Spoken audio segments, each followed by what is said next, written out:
Hello, I'm a horceror. I found out what makes every single killer tick.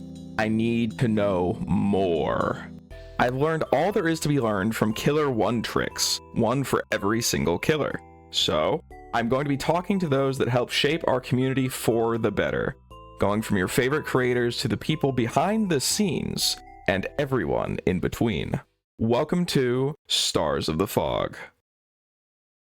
Alright, hello, and welcome back to another episode of Stars of the Fog. My guest here today is Mintskull, the first creator on this channel where I actually had to go from using a green screen to a blue screen for obvious reasons. Rather than my attempt to introduce him, how about I just let him introduce himself? So, Mintskull, who are you? What are you known for? And what's your whole deal with Dead by Daylight? Hello. I think people will know me as the dude that makes tier lists, uses fun facts, clickbait content, news, everything that is not gameplays, that's going to be part in my channel. And yeah, I guess my job or something like that, like in the DbD community, is like to be, if something comes out, I want to do like a video quick of it and showcase it in a neutral tone. And then if there's like something, you know, that I don't like, I'll make a subjective video talking about my opinion. But yeah, like my descriptor of the channel is like variety of content. And I guess that would describe my channel pretty well. DbD variety. Everything there really is to do except game videos. That's not really your thing. You're more of a analytical type of creator, I would say.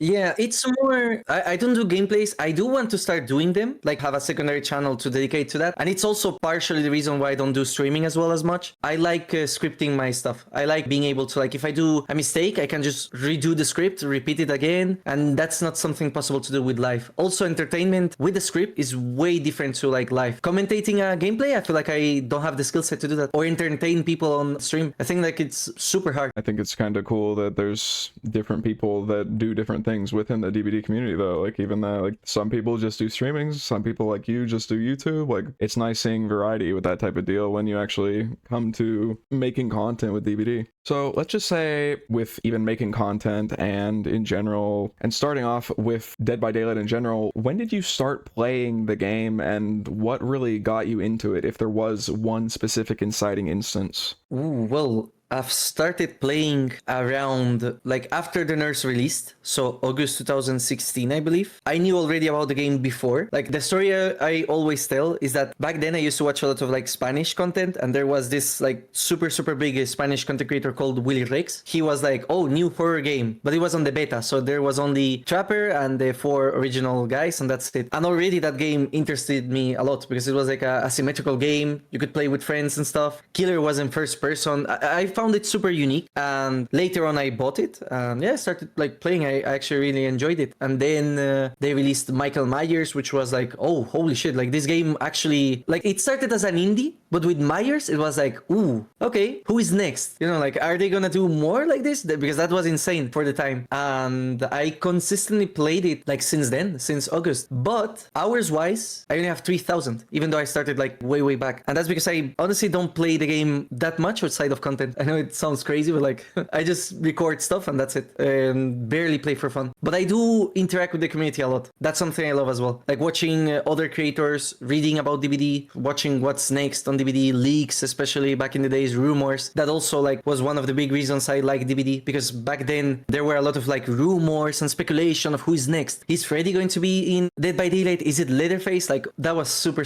fun, which is sadly not happening anymore. But yeah, it just got my attention since then. But when you first came to DbD in 2016 after the NERS's release, what kind of role really spoke to you more? Because obviously people are going to at least start on one role and then gravitate out into playing both sides, as you really should with an ASIM. But what was the role that really spoke to you? Who did you play first? And really, who do you main now, if you have one? I don't know if a lot of people start with Killer, but I started with Survivor because I used to play with my friends. And obviously like with Killer, you can only play solo. And I also felt like Killer was significantly more stressing than Survivor. Like with Survivor, you can goof around, and as the killer, like everything depended on you. So I had to actually play well to like do something. So I started as a Survivor at the beginning. Then my friends dropped the game, and that's when I had to like pivot to Killer, because like I was not gonna play solo queue. And I started with Trapper. Trapper was my very first main. I didn't like Wraith, sucked in the past. Hillbilly was way too hard. And also another factor,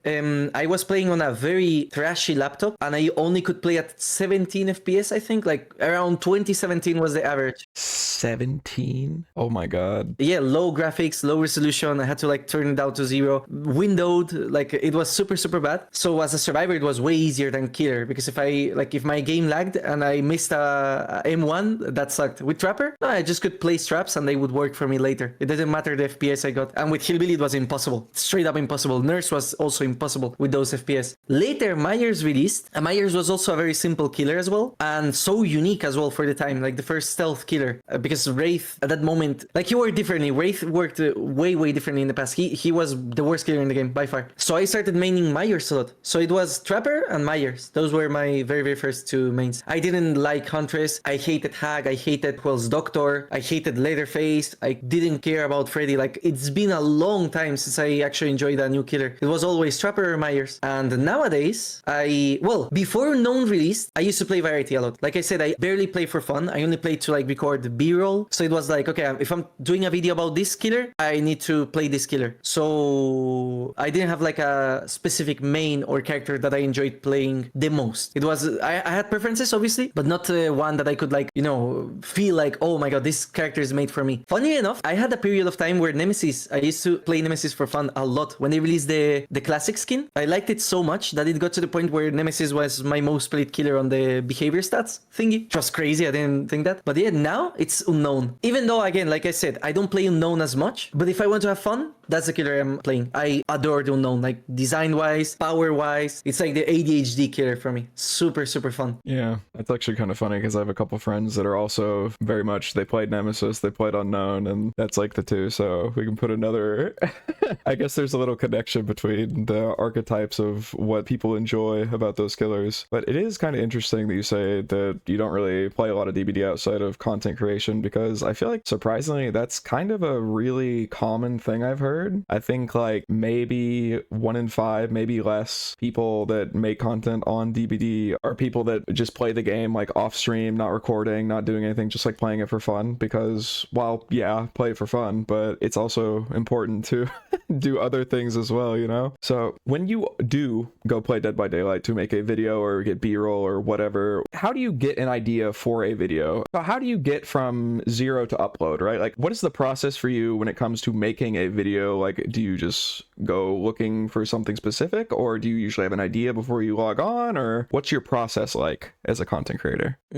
I would say there's 3 or 4 types of ways that can happen. The first one and the easiest one is like anytime there is something happening with DbD, I do a video covering it. If it's interesting for me as well, and I think people need to know about that, I do a video about that. Unless it's drama, I've tried to like avoid doing way too much negative content because it's boring for me when I do that. Or when other content creators do videos covering, like for example, the Chandler Riggs live stream. I haven't done a video about that, even though I could like make bank with it, because I felt like everyone else did a video about it covering, and I feel like I couldn't add something to that. That's another also key aspect of it. If there is a video that is already done of a topic I want to do, and I feel like I cannot add anything to it, like I can't improve on it in any way, I'm not gonna do that video ever. So like, for example, in your case, I'm never going to do a ultimate Nemesis map tier list or like a Nemesis add-on pass, because like your videos are already perfect for that. If someone wants to watch that, there's nothing I can add to them. So that is another thing I do. In Asimov's case, like another content creator that does very similar content to mine, and I actually got inspired on a lot of stuff at the beginning for him. So like if he does like a blighted skins tier list, I will do it too, because that's like a subjective opinion, So that's the second type of content, when an idea that I see that it's already done, but I feel like I can do my take on it. And then I don't know if that happens to you, but sometimes, for example, while showering or while, I don't know, doing something, I get inspired. Like I think of a video idea and I'm like, oh wow, I want to do that. The Phobias video that I did happened like that. I was showering and then I was like, wait, this would be super cool to cover. And finally, and surprisingly, my best performing videos, I call that the Yoink'N'Twist. The Yoink'N'Twist. Literally, I watch content outside of DbD. I see a cool video idea. I think, has this been done in DbD as of now? And if the answer is no, I'm doing that myself. And I'm shocked at the amount of super interesting content that I've seen outside. Like, say, for example, Call of Duty, even like a Call of Duty content creator doing a super cool video, or a Pokemon content creator doing a super cool video. And I can do that video on DbD too, with the DbD characters. Or like the topic, take it to DbD. And it's crazy. I've got like such a huge backlog of those types of videos. I would say those are the 4 types types of ways I do videos, like where they come from. It's always cool hearing how other people like do the creative process, because mine is like really simple. It's like I have a few ideas, right? I have like talk to someone, what I'm doing now. I have so much hate in my heart for this one specific mechanic, I'm gonna bitch about it for 20 minutes. And then I have like, hey, I did really well in these games, you should watch them. And that's like my three types. And then like I have this very recent thing where I like, here's this thing I'm super passionate about that has nothing to do with Dead by Daylight. But yeah, it's cool because like people have different processes for how they make content, and it's always interesting. Like maybe I might Yoink'N'Twist the idea of the Yoink'N'Twist and then start doing a fifth type of thing. I don't know, but it's very interesting to hear.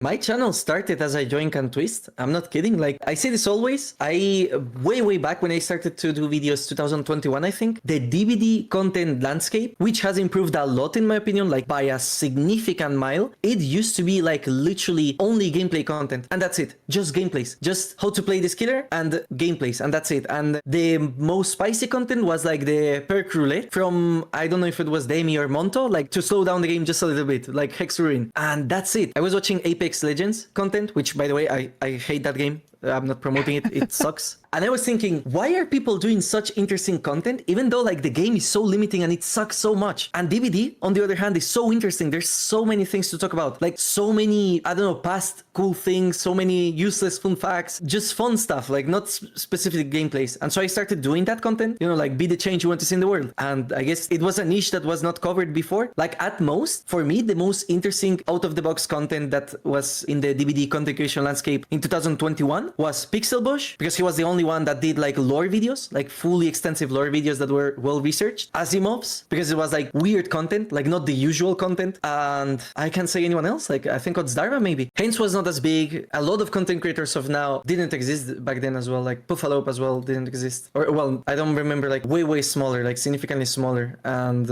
I don't know, it was just like pure gameplays, and that's it. If you wanted to watch DbD content, it was gameplays. And I think right now there's many channels that prove that that's not the only thing. Obviously, you don't have to pick favorites if you don't want to, but would you say that there is a specific creator that is either A, your favorite, or B, just like someone that might be a little bit smaller that you think is super underrated and deserves more recognition for their type of specific unique DbD content or editing style or anything that you really like look for in a DbD video when you're looking for that type of thing? Don't say me. That's cheating.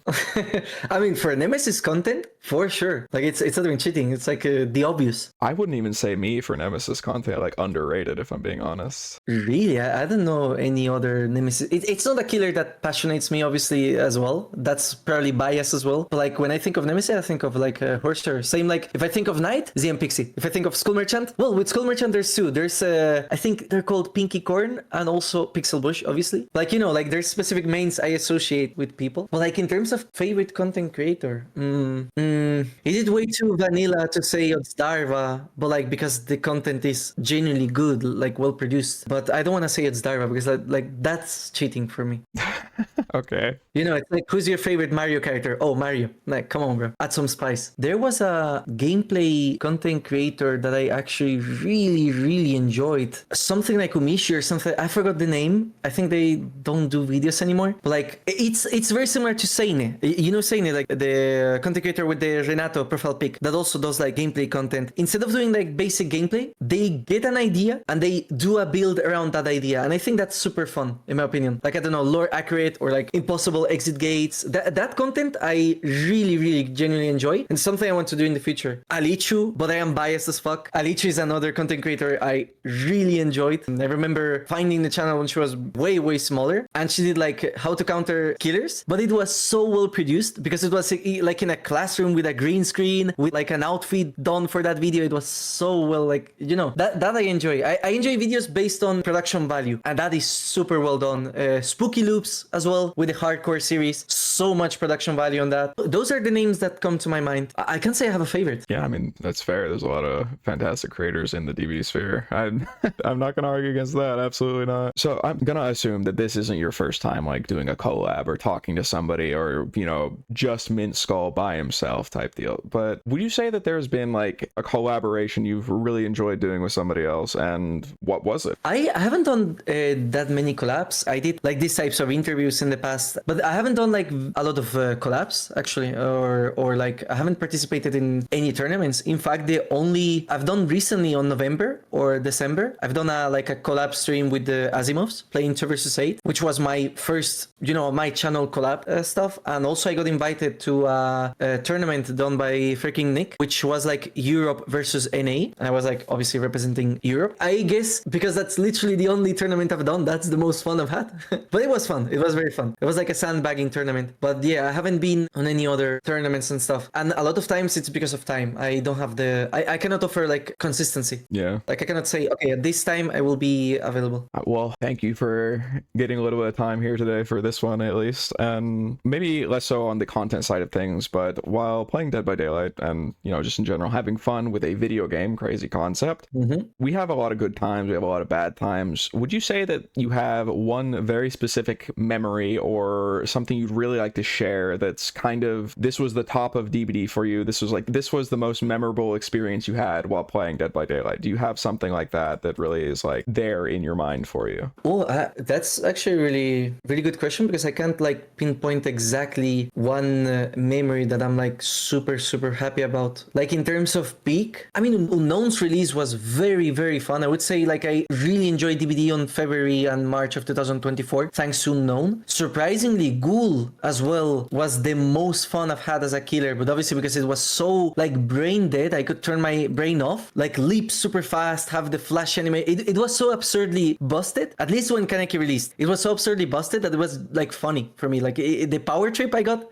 playing and demolishing survivors was crazy. Barely play Kaneki right now because like a lot of survivors DC or they don't want to even try to play. But I guess the most positive moments I have is when I discover a build that works, that I haven't seen made content of, or if someone did content, it was like way back, but it's not like popular. And that for me is peak in my opinion. And I have like a build for Trapper that I discovered, I don't remember when. I haven't seen anyone do a video about that build. Maybe there's like a similar vibe. It's basically Speed Trapper, Haste Trapper, but like the build I've got for Trapper works so well that I probably have a 90% above kill rate. It's insanely good. Like it's crazy good how well it works. It completely changes the way Trapper like feels, because he goes from like a boring setup killer to like, I guess, dash sub, if you want to count it like that, but it's not really dash sub. But like it's so fun, and that I enjoy. Also, when Myers rework released, I actually really enjoy the rework of Myers. I'm one of the like defenders of the rework, and there's like a build you can do with Furtive Chase, like an obsession cycle build with infinite tier 3, which is so fun too. So I guess that for me is the most fun part, when I find a build that I think it's like a unconventional way of playing a specific killer and it works. Only happens with killer because I feel like for survivors, if you're not running the best perks, you're towing. Yeah, just a little bit on how the game is designed, I suppose.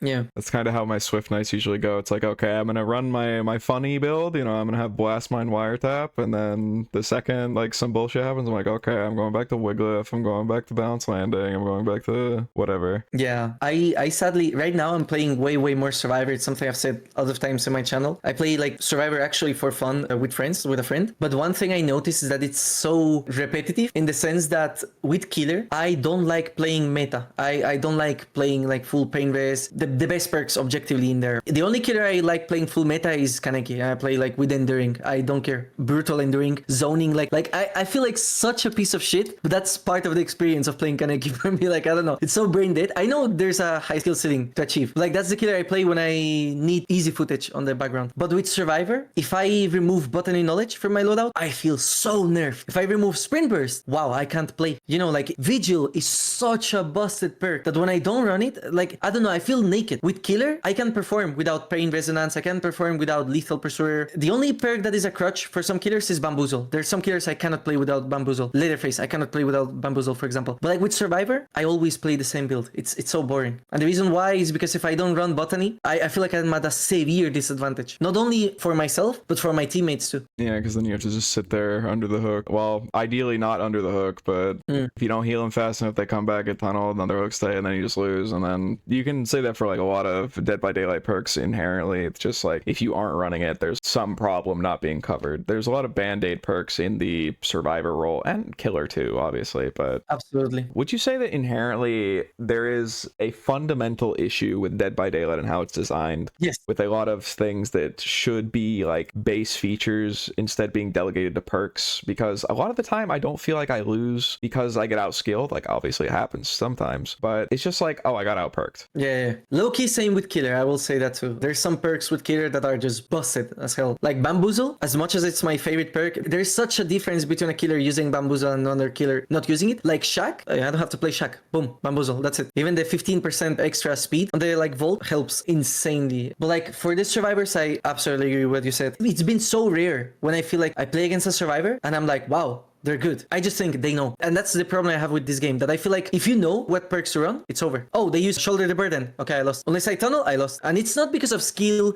It's because one survivor brought a specific perk and decided to press E. It's so annoying. And shoulder the burden it's busted even when you don't tunnel. It's like people don't understand how strong it is to like go from one survivor that is death hook to everyone else having like balanced hooks. That's insanely strong. Like solo queue doesn't use it because they don't know. But like, you see what I mean? Like they don't know. That's why. And I'm glad. I'm honestly glad, because if survivors knew, actually, I think this is a bit off topic, but one take I have for the game, which is related in a way to the perks thingy, like band-aid stuff. I genuinely feel like this game, the only reason it's surviving and the only reason it's not miserable is because not everyone plays like a meta slave. Because I guarantee the moment survivors are like me and they stop running their haha meme blast mine, wow, that's funny, haha, look, I threw a pebble. Pebble is a trash tier perk, like absolute trash. But thanks to those survivors, as killers you can have fun. Same with the killer side. There's some killers that they're not running, like imagine a world where everyone is running Blight, Kaneki, Nurse. You know what I mean? With like 4 slowdown perks. That would be miserable. But like you might find a trapper that is playing some weird perk, or you might find a spring trap that is going for orbitals, you know. And that is the only reason this game survived so long, and the only reason people don't see like the huge problems this game have. I can guarantee if all survivors were good, if all killers were good, this game would die. It's the most miserable experience in high elo I've ever seen in a video game. It's crazy how bad it is. And it's because, like you said, like the amount of band-aid shit there is in this game, which is unfair. Like look at comp DbD, look at how many perks are banned. You know what I mean? And the majority of perks that are banned are band-aids. Shoulder the burden, you cannot use that on comp. But like, will you find shoulder the burden in your normal matches? Rarely. I wouldn't say commonly, but it's not sprint burst. It's very rare, but it's arguably one of the top 3 perks in the game, you know. And that I feel is balancing DbD. To answer your question, like absolutely DbD has a problem with a lot of like band-aids, and even outside of band-aids, DbD has a problem where the only reason it survives is because of the casuals. I'm not kidding. Like if killer is fun, because a lot of solo queue survivors suck at the game. That's the only thing balancing the game. If you're playing as killer against 4 survivors, all equally good, all equally equipped to win, good luck. Same with the survivor. Good luck playing every day against 4 slowdown Blight that is tunneling, slugging, you know, like it's miserable. And let's say that you could change like anything about Dead by Daylight, like just one single thing. It could be a concept, it could be one very specific thing. Full control, you can do literally anything. What would you change about Dead by Daylight to try and address any issue that you have with the game? My main focus would be to improve the new player experience and make the game easy to like how to explain this. The game has a lot of features that you need to know. It's like I feel like DbD, it has a very high learning curve. Yeah, insanely high. And I feel like a lot of things in DbD, you win if you know. If you don't know, you lose. If you know, it's funny. Like unknown is a killer, kind of like that. If the survivors know the counterplay, good luck. If they don't know, easy pop stomp, like easy as hell. Like it's so common for me. Same with Sadako. Sadako is known as a very low tier killer, yet she's had an insane kill rate. And the reason why, because a lot of survivors don't know. And I think it's like a problem that DbD has, where the devs, I don't know if the devs are trying to do this, but they're trying to like when you think of DbD, do you think it's a competitive game or a casual game, a party game, like some people call it? Like I'm asking you if what your vision on that is. I think that you can have too high of a win rate. Ability to run busted shit in general makes it less of a party game and more competitive, but I wouldn't say it's like a competitive game, but I would say it skews more towards competitive than casual. That's for us, because we are more invested into DbD. The example I love to give, a father of 2 children came from work and they like DbD because they can play with Terrifier. Say Terrifier is the new chapter and they're like, oh wow, I like this guy. I can play with funny clown guy here. Okay. And imagine asking that father to watch Darva videos to know how to play the game. Like this game, you could have 600 hours. People will call you a noob because you don't know everything. That's insane for me. And a big problem for that is the variables. There's so many variables, so many. Even if you know the power of a killer, suddenly there's 21 add-ons that you need to learn. Myers might not work. Like Myers might have a dash sometimes, other times he doesn't. If a killer kicks a gen, how does a casual know that nowhere to hide exists or know that it's in play? You need to know so much shit that it's just knowledge. It's like memorizing. It's like in school. It's not like a mechanical game, except in some rare cases. I would say, like, for example, Kaneki mechanically is hard, Hillbilly is mechanically hard, but like compared to like, I guess Valorant, DbD is not as mechanically demanding as Valorant in terms of like the physical aspect of what you have to do with your hands. DbD is more of a knowledge check game. It's hard to explain for me, but like that is what the change I would do to help with that. Make it so that there's tutorials in game teaching you how the killers work. Not a lot of people know that if you touch a hook with a survivor and there's a hunt going with night, the guard disappears. You know how many games have won because of that? Because survivors didn't know. That's simple mechanic. Yeah. I bet you can go ask around people. They won't know that hag. You can remove the traps by interacting with them. And that's the problem with DbD. There's so many things that are not explained and so many perks that are like, I'm a new player. I want to learn about DbD. Do I have to watch Darva's 10-hour video explaining all perks? I want to do it in game. I want to see like, oh, head on does this and a video of like Jane stunning the killer. I want to be able to go on custom matches and play against a killer bot to practice against that bot to at least understand, or like a way to teach players. Yeah, the new player experience is not too good. There's a lot to learn. It's a lot to learn. Absolutely. 2 vs 8, in my opinion, is fantastic because it actually feels like a casual mode. Everything is very limited because there is not a lot of perks there yet. You understand like, oh, if a blue effect happened, that's the healing perk or like this sprint burst on demand, you know? Like you can visually see that. It's easy to understand for a new player. Killers don't have add-ons, so Trapper will always be Trapper. Spirit will always be Spirit, you know? And also another thing that I'm surprised DbD doesn't have by default, when your aura gets revealed, you see it as a survivor. I really like that in 2v8, absolutely. Yeah. My take, I think that should be in the main game. Yeah, I agree. Because like, nowhere to hide, right? Yeah. That's such a busted perk because survivors don't know. I feel like I'm gonna repeat myself a lot on the don't know point because I feel like DbD is that. If you know, you will have significantly more chance of winning than people that don't. There's also 41 killers, soon 42, no? Or like 43. There's a lot. Imagine having to learn all of them, like Springtrap, like the camera, so the cameras work, how the axe works. I can guarantee there's a lot of players that don't know that Springtrap is faster when he doesn't have the axe. Like a lot of, you know, casual survivors that come to the game. Oh, I can play with the funny purple guy. They don't know how he works. They know that he throws an axe. That's it. That's the limit of their knowledge. And then the kill rates get inflated. And oh, suddenly we have to nerf. Vecna is a killer like that. Imagine explaining to a casual how Vecna works. Like all the intricacies of their power, you know. Like that's Yeah, that doesn't sound too fun. Same with Plague. Plague is another killer that her design is very aggressive towards new players. Because if you're a new player, you play against Plague, you want to be healed. So you're going to interact with the fountains. Oh, but because he didn't watch the Zarva video explaining the counter to this killer, now the Plague will win because the survivors simply didn't know. It's 4 survivors. If one of them doesn't know that the best way to play against Plague is to not heal, everyone else gets messed up. And now Plague has an inflated kill rate just because of one player that doesn't know. Yeah. I want the game to be balanced around people that know. I want the game to be like allow players to learn about the game. Make it friendly to learn, because like right now you have to individually read the add-ons on the wiki. Like I said, watch out Darva's 10-hour videos. Like, come on, bro. You cannot expect a new player or a true casual to do that. Look at Marvel Rivals. You join? Oh, I'm interested on the thing, right? I want to be Spider-Man.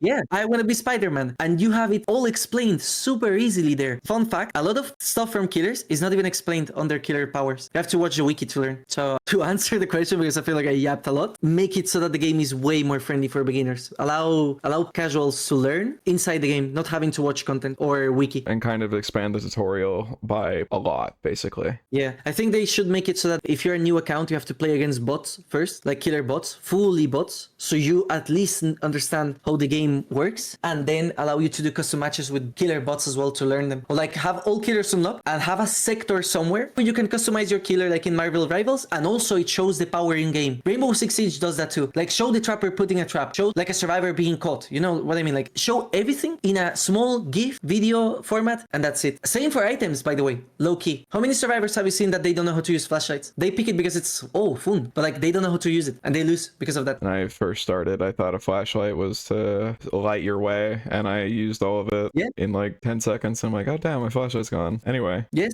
I was flashing the killers not knowing that I had to aim at the neck/face face. I thought like, oh, if I aim at the killer, I can blind them when I started. It's such a unexplained item, I guess, that you genuinely have to watch guides for it. I don't think you can learn flashlight timings. It's not explained in the game at any point, the flashlight timings, and that you can use a flashlight to like blind the killer when they're picking up. That's like a core aspect of DbD, I guess, at least for flashlights. Yet if you think about it in game, how do you come to the conclusion that you can do that? Yeah, it's a little bit rough for new players. Absolutely, I agree. And with that being kind of like a bad design for new players, let's just say on a semi more positive aspect of things, what is your favorite power design in the game for killers? And that's either to play as or against. And what do you think makes a power good design wise? Interactivity, I guess, is fun. Like I, as a survivor, enjoy when there's something I can do, like when I can outplay the killer in a way. That's why Hillbilly is so fun, in my opinion, because like a lot of Hillbillies, they don't know how to use their power. So when you dodge it, it's like, ooh, intense. And there's like, you know, knowing which loops he can curve, knowing if he's going for the curve as well. Like that interactivity, like back and forth, in my opinion, is fun, very fun. And even if they get me, I don't think that's cheap. I don't think like, of course, it's fucking like Knight, where the guard, if they chase me and the Knight decides to pincer me, there's nothing I can do. And Ghoul, because of map design, if I have no pallets nearby, I'm dead. There's nothing I can do. Power, literally powerless against Kaneki in some situations, not all. But like for good design, I'm biased, but the known I think is fun. I enjoy known. I enjoy Nemesis a lot as well. I like the back and forth of the whip, where do I throw the pallet?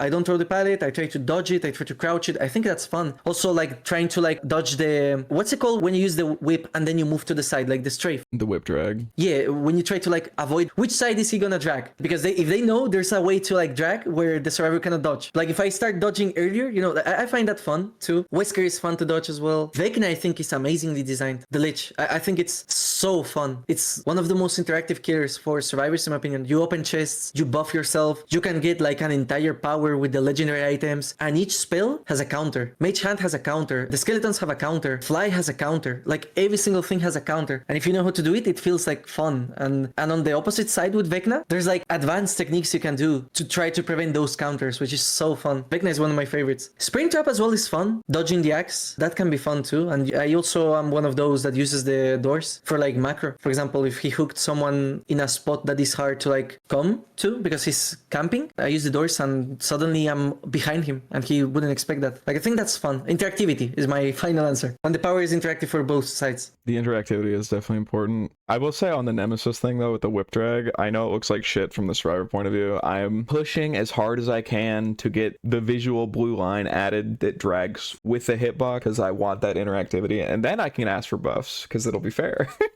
Ooh, yeah. Yeah, that's a really cool idea. See, that's another thing to the knowledge. If you're a new player, you see the blue line on the ground and you think, yes, I dodged. And suddenly you get like a delay hit. Why? And that's not something that the game teaches you. Like the power design of the killer, if I read Nemesis power, even with the wiki, if I go to the wiki, I won't find the drag. I have to watch a content creator do that. You know what I mean? And that's like, it's going back to the previous topic we talked about of like knowing and not knowing. I think Nemesis whip drag is a perfect example of that. I literally have a command in my stream for like people complaining about it when I hit them with it and they die and they come in the game and I'm like, yeah, well, A, knowledge issue, and B, here's a literal video on how to counter it. Leave me alone. Thank you. Yeah, exactly. Like I have it in the command. I think it's funny. And you can't even be mad about it because like I know it sucks to be like a streamer and people are complaining and stuff, but like the game doesn't explain it. That's what makes me not as pissed off as other players a lot of times. Like I can't assume that everyone else will be such a nerd as I am. They probably have a life. They have a wonderful wife, they have a wonderful husband, and they just wanted to play 2 matches of Survivor, and oh, poor me, they went down because they didn't know like the whip drag mechanic. I cannot complain.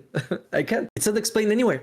Yeah, I know it looks like shit though. I really do. I promise. I would love there to be an actual visual so there's like less of a knowledge gap with my killer specifically, because that's like the one I care about. I'm gonna be honest. Like there's so much shit you need to know about every single killer, and like I have fucking 6,000 hours or something, and I don't even know everything about every single killer. Like I still learn stuff every once in a while, but it would be nice if there didn't have to be that gap. There could just be like a simple little, here's my little tutorial on how to play as or against this killer for every killer. Would that inflate inflate the game's file size? Probably, but probably be good in the long run as well. I don't know if that's possible, but like even having, like in League of Legends, they have on the launcher before you start a match, you have like a section where you can see all characters and how each of their power works exactly. Like how I haven't played League in like ages. I hate that game, but I cannot deny it's so well explained because it's a hard game. It has a lot of knowledge checks, but everything you can find inside the game. You don't have to go to the wiki or to a content creator to learn. That's what I want DbD to have. Absolutely. If I want to learn, I want to go inside DbD. I don't want to search a content creator. There's millions of players and not everyone is going to watch. Like, for example, I did a guide of like all DbD killers explained for beginners. That video has got almost 250,000 views already. Sheesh. I released it 5 months ago and that shows that there's demand. People want to learn, but I don't think it's fair that they have to go to me. Plus, that video is already outdated. Myers has the old kit. Kazoo is no longer brain dead as she was. She's still, but like she's not as brain dead. Some stuff changed as well, you know, like, and how do I fix that? Do I redo the entire 1 hour 37 minutes? I can't. Just for Myers? No. It'd be nice if in YouTube you could like cut out and replace a portion of a video, but then it's like you go into a whole like, oh, I want to see the original version or whatever, but...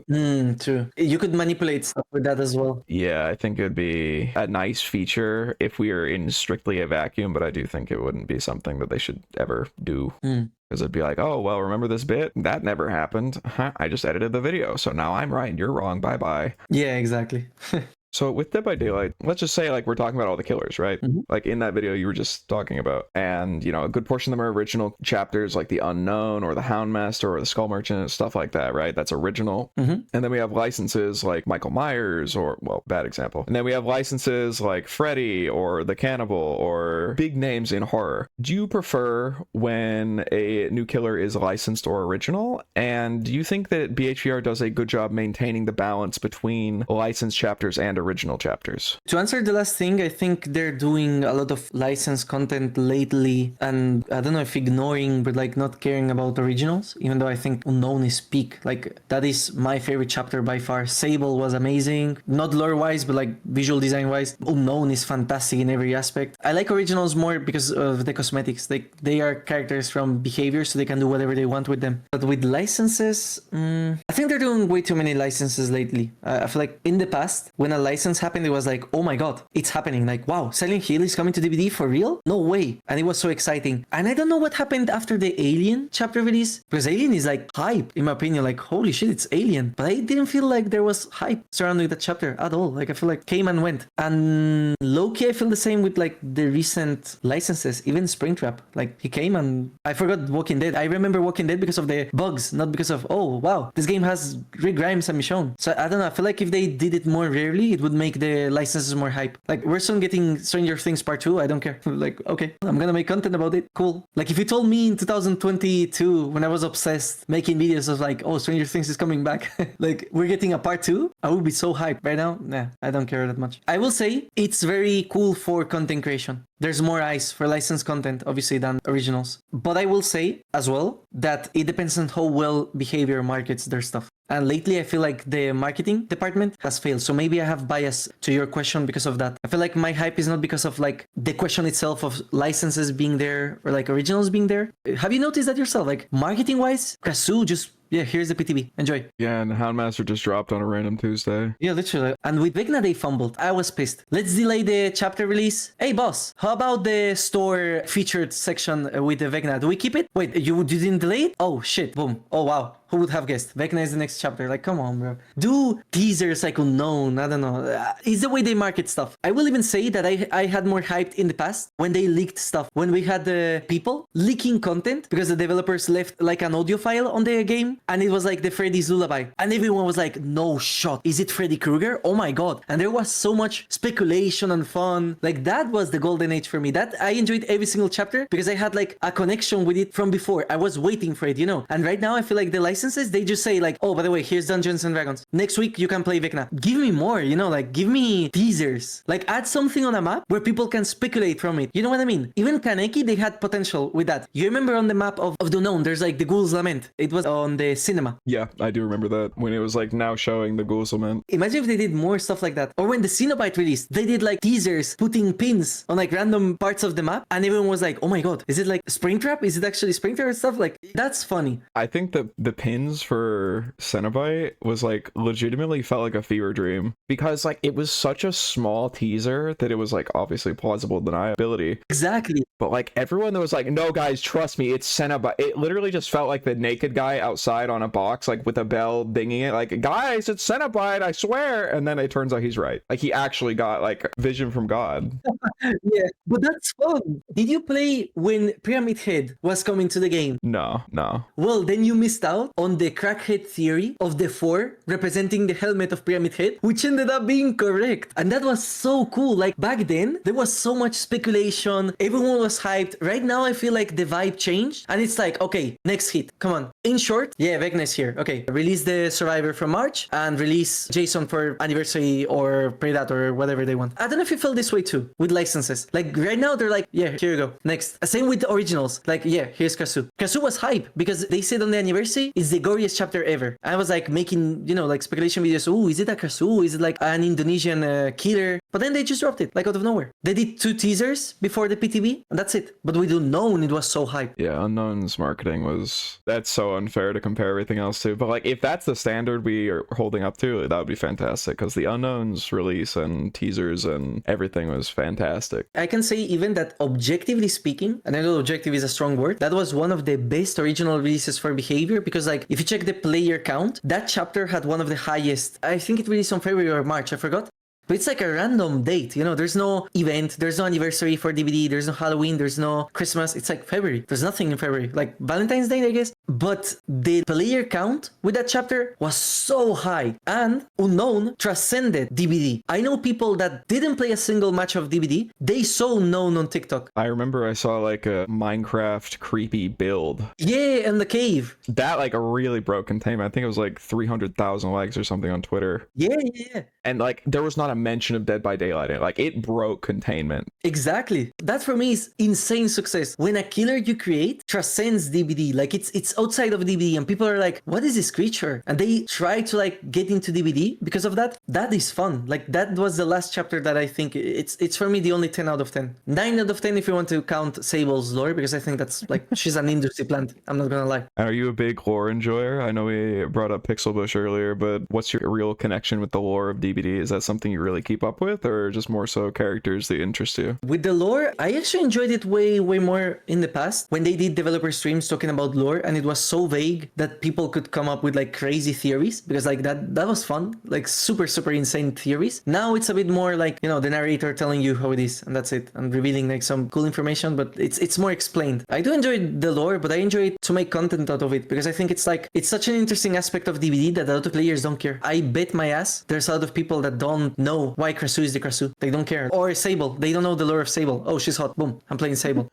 They don't care like who she is. I mean, to be fair, Sable's lore, like I said, sucks, but you know what I mean, like they don't interact with lore. Even the devs said it. They try to reward the lore the way it's presented because a lot of people don't care. But I think it can be interesting. Vigo is an interesting character, in my opinion. There's a Japanese like samurai called Saku as well on the lore that is interesting. But it's the fault of the devs. The way they did the game doesn't allow people to learn about the lore without a massive rework. Because what they did was half-assed, I'm not gonna lie. It's like, yeah, here is our lore rework. Click on the button on the ground to read. Come on, bro. Do it more interesting. Make it unlockable if you play like, you know, like imagine you play Oni, and the more you play with Oni, the more you connect with this character, and the more lore you learn from him. Like the bio. Oh wait, that would be such a cool idea. And like you could have each character kind of rank up by playing them. Exactly. Like obviously we have that kind of with like, oh, you get to prestige whatever, you get bloody cosmetics, you get charms, like fucking whatever. But like if you could do that and then have like, here's your cosmetics, here's your charms, here's your lore pieces, here's a fucking default icon to use as a badge, like, yeah, literally. and then you could have that for every character. I'm not saying it should just be tied to prestige because I think that's kind of boring, but like I don't know if you've ever played Halo Reach. Specifically Reach, they had this system called commendations where it was like, get 100 headshots, get 1,000 headshots, get 2,500 headshots, whatever, in like each mode, and then each mode would give you a commendation, like you get bronze, silver, gold, etc. You get a little bit of currency, and then like you would have rewards for that type of thing, and I think that was really cool. Gears of War 3 did that really well as well. Rewards for playing the game would be really cool rather than just bonus. Here's some blood points, I guess. I agree. If I could work in DbD, that's a thing I want. It's not necessary, I think, for the game to like thrive, but still, it would be so fun that you play Trapper, and after 100 trap survivors, you get maybe like a weapon that has lore behind it. Oh, this is the first weapon of the Trapper. Like something to connect you more with the killers, to give you a reason to want to know why they do stuff. Why is Trapper trapping? Why does Wraith have a bell? Right now, you have to go to the DbD wiki to learn. The bell does have good lore, don't get me wrong, but like, Yeah. how are you going to find that out in game? It would be so much cooler to have it like in game.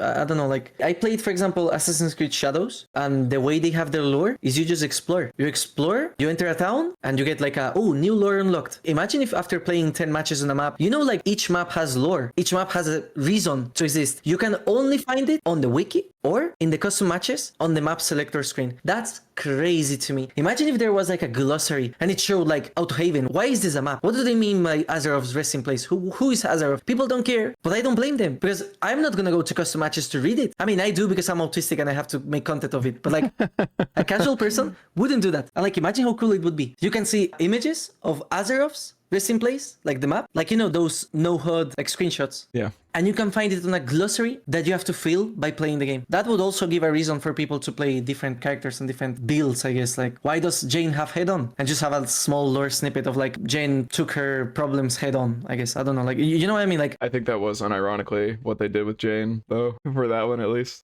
Do you have anything specifically you want to talk about? I guess the design of the game, like since we talked about it earlier, the fact that it's clear that DbD is a game that shouldn't be as big as it is right now. And they, like the blood web system, for example, is a completely unnecessary in my opinion, but they obviously have to keep it. If not, the game just explodes. Same with the items system. This is something I talked about today. Like as a survivor, there is no reason not to bring an item. It's objectively always an extra benefit. Like, why wouldn't you always bring a medkit to get a heal? And they're infinite. Like after a while, you've got infinite medkits because a brown one gives you like full heal. And the fact that survivors still, when I play DbD, there's a lot that don't bring anything. They come empty-handed. It's like you're nerfing yourself for absolutely no reason. You know what I mean? And why at that point, why not just delete the item system completely and make it so that items are like forced on survivors, like by classes, like medkit class, toolbox class, like, you get what I mean? Like instead of items that you have to collect on the blood web, yeah, just have them there. Mm-hmm. Like that's, I don't know, that's a thing that I think never will happen because it requires DbD to be redone from scratch. But that's one out of many factors why I think this game, I don't see a world where DbD is like without any single problem. I don't remember a single time where I had no complaints about DbD, like in terms of how it works. But that's by design. It shows that we love the game a lot though, because there are a lot of things to complain about. Don't get me wrong. I love complaining. There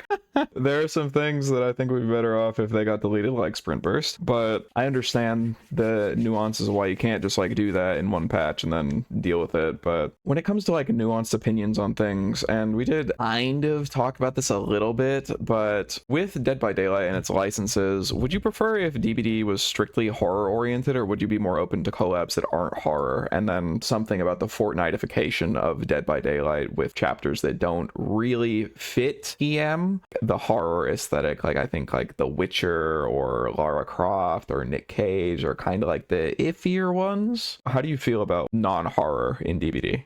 If you ask me personally, I don't care. It's more content for the game, and I think of it from a business perspective. As much as people want to hate on Fortnite and but Fortnite is dead because the old art style is dead. I mean, Fortnite is doing bank, bringing billions, So if behavior gets Star Wars, which was like a topic like some months ago, and we get Darth Vader, I'm gonna play Darth Vader.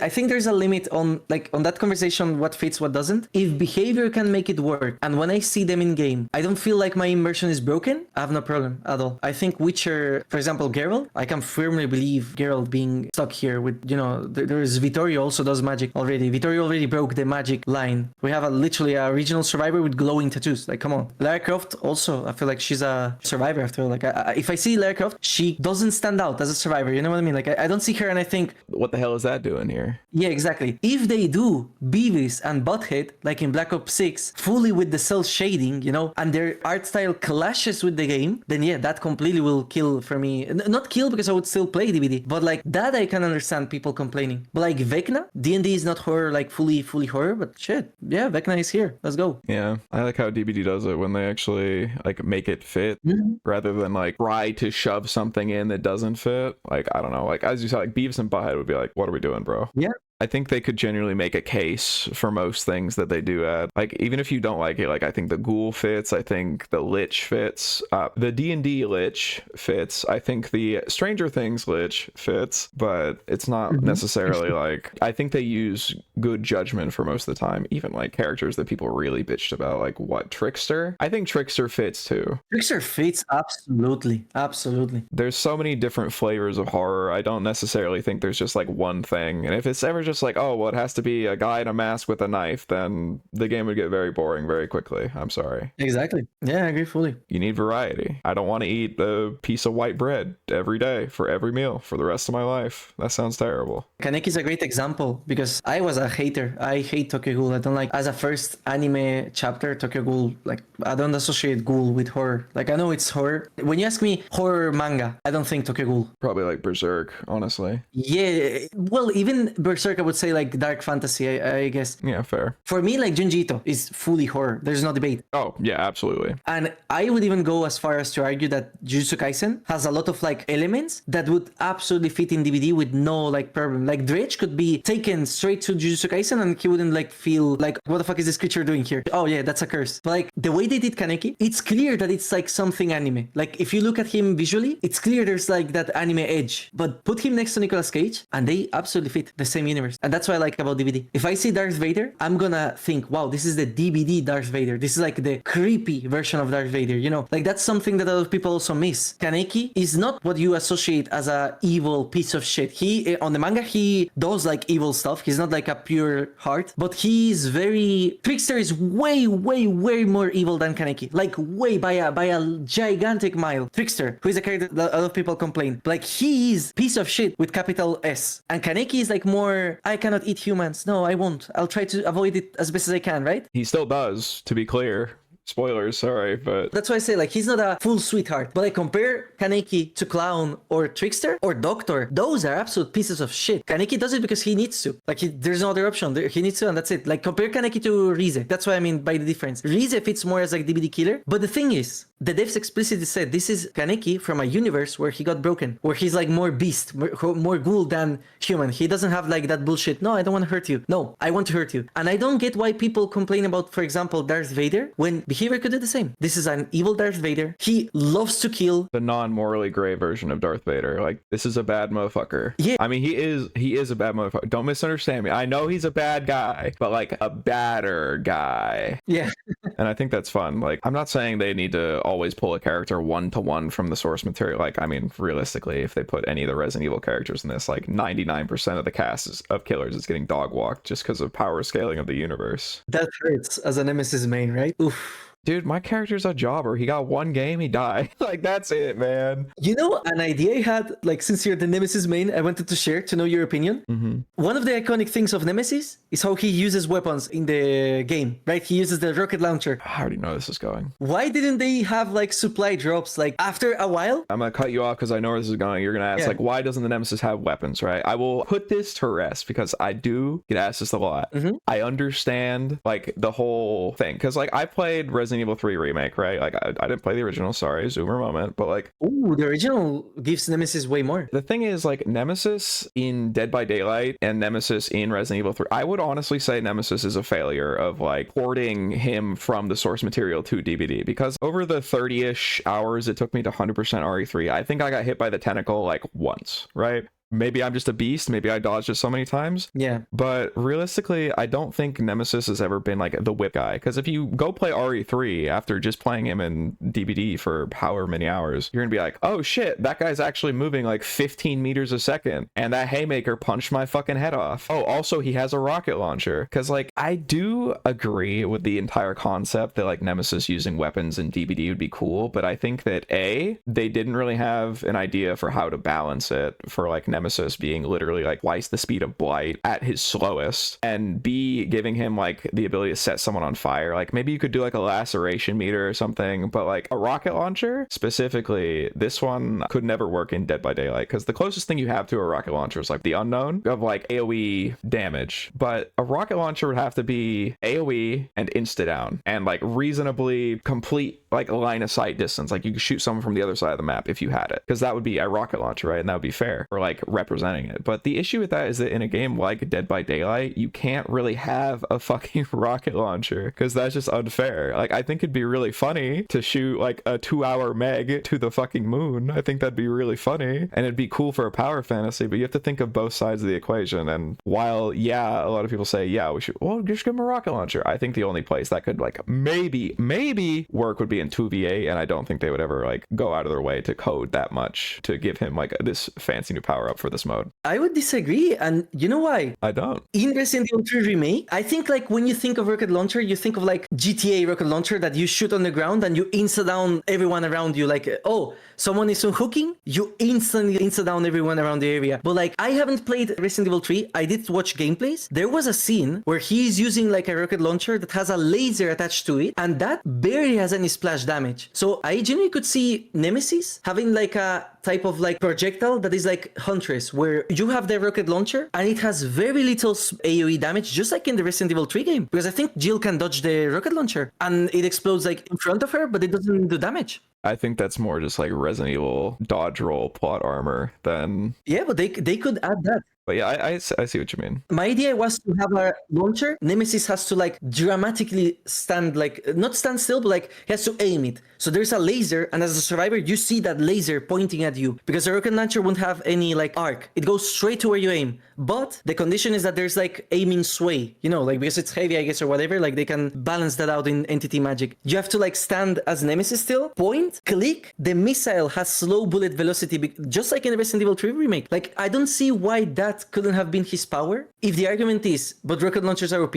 Jill can dodge one and nothing happens to her. And my immersion doesn't come out. And it would feel like Resident Evil to be Jill, see the laser pointing at you. Like, imagine Nemesis with Undetectable standing on the top, I don't know, somewhere on top. And then your gen has like a laser, like a line. I'm not talking like a dot on the gen. Uh-oh. Like a line so you know where Nemesis is pointing at. And then you have like the chance to dodge it. You know what I mean? Yeah. Like, I don't know, maybe even have like a homing rocket where you can sway the rockets when it's on flight because it will have like slow bullet velocity. And then the survivor can like maybe fake going one side and then going to the other. Or, you know, like kind of like Xenobite, but the camera is not on the rocket. It's like on you, but you're like moving it. It's hard to explain. There's games that do that. Yeah. I think Half-Life does that. But I don't know. I never saw why that couldn't have been the power. I will say my biggest pet peeve with it, though, is that like we need to do it now, right? Like I agree, like it would have been cool if they did that when he came out. But like at this point, like he is the whip killer. Right, like I think too little too late. Oh yeah, GG's. Yeah. And I also agree that it would be so fucked up to have spent so much time learning a killer just to have it removed. I fully agree that it's late. That's just like theory crafting, like what could have been in another unit. Yeah, like it would have been cool. I don't deny that at all. And like I would love a Tyrant charge, because dude is fucking booking it and I'm just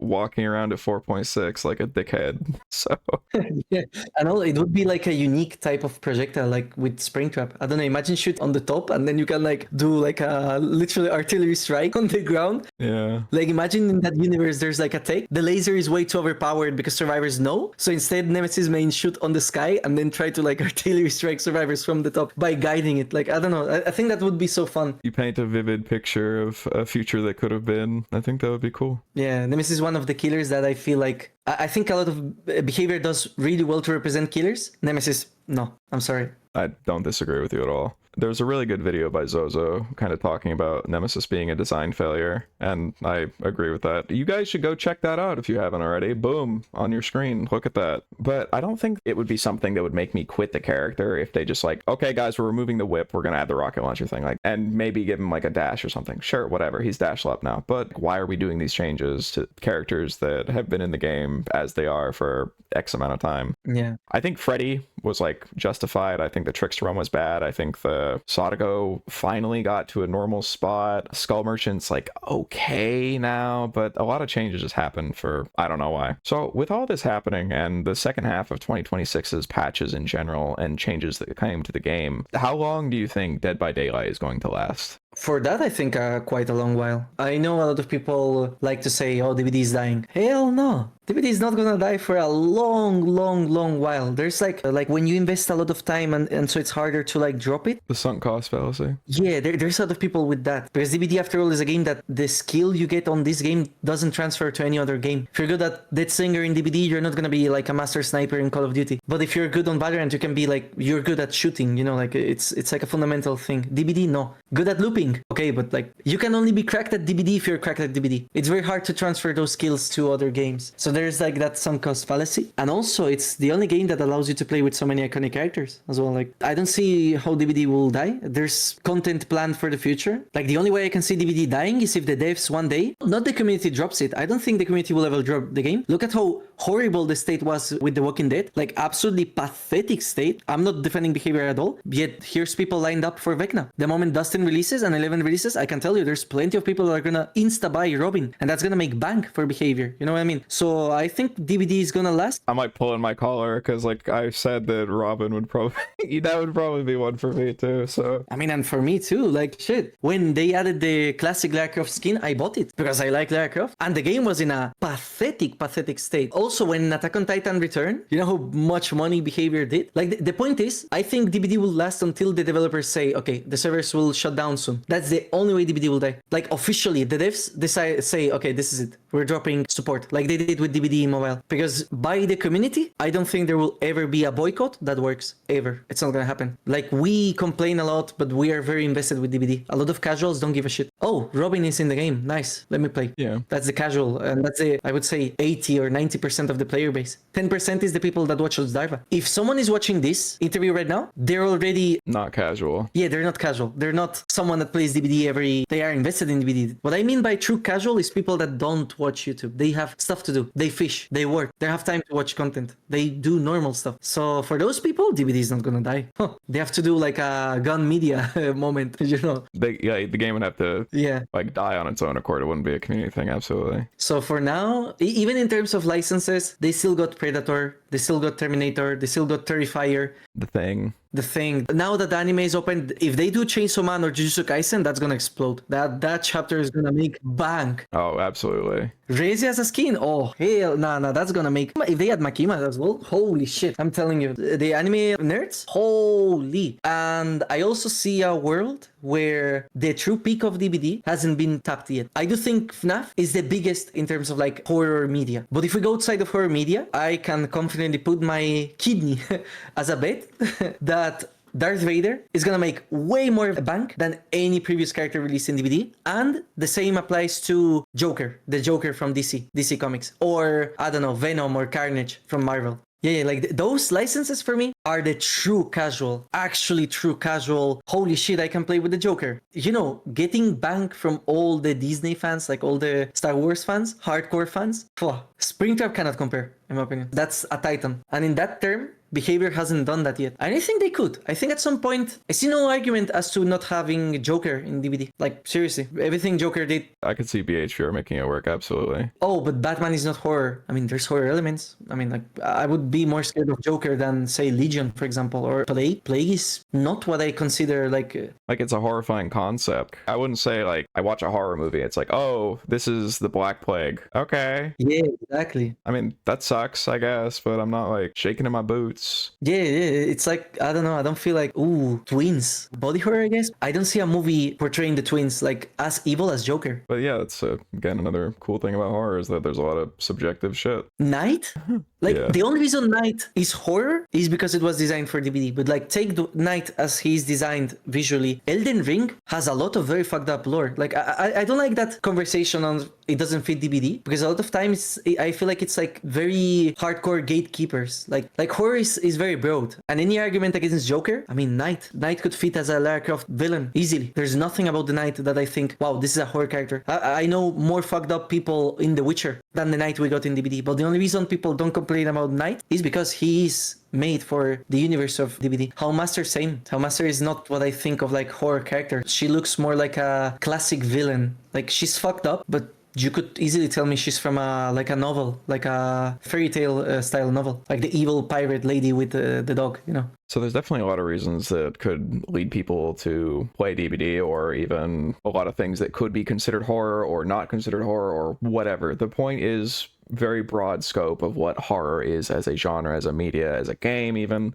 But you're kind of talking about how long DbD would last right before this, but rather than the game specifically, what would make you quit playing Dead by Daylight for good? Okay, in terms of making content, I don't think I will drop it yet because I have so many ideas that don't require me to like be super involved in DbD. Luckily, like that's a lucky part of me being a YouTuber. I don't have to play DbD on stream if I feel like, if I have a miserable match, I can just delete that match or like keep it as b-roll, you know. So in terms of me dropping content, it's gonna take a long while. But in terms of me dropping the game, technically I already dropped it because I barely play it. Like I barely play it already. I have 4,000 hours, by the way, and I started playing in 2016. 4,000 hours. I think that's very little because people that started in 2016 should have like, I don't know, 12, 13. So I guess already I stopped. And the reason I stopped is because of the Walking Dead patch. Even before with Springtrap, I don't know what happened. The game started to feel not fun to play as killer. I don't know, but that's biased, I guess. Like I felt like I had to sweat so much. And if I'm not getting money by winning, like if I'm not in an esports team, why the fuck do I have to like play as if the life of my family is on the line? I wanna chill. I wanna just play like a normal match. I don't get no ranks or anything from winning. So I think if they go that route and make the game have like a miserable meta or something like that, I would just drop it. Would have probably dropped it if they added the anti-tunnel thingy, for example. I completely drop. Yeah, that was not a good idea. I did drop the game in the past. Like by drop, I mean like not interact with it for a long while. It was around Twins release. After Blight released, I found Blight super fun, but he had a bug where he was like on the ground, like POV was on the ground. Twins released, and that is the dark ages of DbD. I took a vacation until late Cenobite early artist. That's when I started my channel too. I completely missed out on the Trickster hype. I didn't play DbD when he released. I tested him out, but that's it. You know what I mean? Like I completely skipped. Also played a bit Nemesis for the anniversary, but that was the anniversary I played the least as well. So that was the only time I dropped. It was because the patch was so bad. If I'm not having fun with something, I'm not gonna play it, personally. I know a lot of people that are addicted, say Valorant, they lose a match and they're like, what a fucking shitty game. And then they queue again. Yeah. In my opinion, and this is advice for everyone that plays DbD, if you're not having fun with DbD and you're not, this is not your job, you're not a streamer, you're not a content creator, you're not on a team, don't play DbD. Easy ass. Don't play DbD. Play something else. Literally. There's so many games to play. Right now, it's hard for me to answer your question because I literally do content. So me dropping DbD means more than, I don't know, a casual, I guess. Sorry if that answer was like not good because I think it's... No, that was good. Don't worry about it. And with dropping DbD meaning more for you as a content creator, of course, I guess I just kind of want to ask, what is your ultimate end game with content? Like, is there a white whale for you that you're chasing, or is it just kind of about the journey, or is there some grand video that you want to make before finishing, or is it just like you want to keep making stuff that's good in general, and then maybe you'll make something that's something you need to do? No, I get what you mean, like a very big project that I want to do before I stop, if I ever stop. I don't have like a single big one, because I would say my videos I'm very proud of are the DbD Killers Explained for Beginners. Like I felt compelled to do that, and it's already done, you know. Like this is the second time I do it, you know, like a video where it's so useful to new play, like how to explain this, you know, how we talked earlier about knowledge and people not knowing and me not being able to be pissed at them because it's unfair for me to like ask them to know, you know what I mean? Yeah. So instead of me complaining and queuing next, I use that dissatisfaction to make a video that helps new players. So that video I would say is one of the proudest I am. But it's since DbD is like constantly evolving, then I would say the final video, if DbD ever drops their servers or maybe makes it peer-to-peer, make a last All Killers Explained for Beginners. But in terms of content that I want to do right now, I've got a lot on my head. I've got like a lot of content ideas. There is a series I want to start doing next year, which is related to every single license in the game. I don't want to spoil a lot, just in case the idea gets stolen, because as far as I'm aware, yeah, nobody has done it yet, which is shocking to me, like absolutely shocking. And well, if I can finish it on January, there will be really want the first episode of Mini, that I want to finish with every single license chapter. Like my channel wouldn't be complete if I didn't do that for every single one, if that makes sense. So that's the closest I have. And more guides, I guess. Yeah.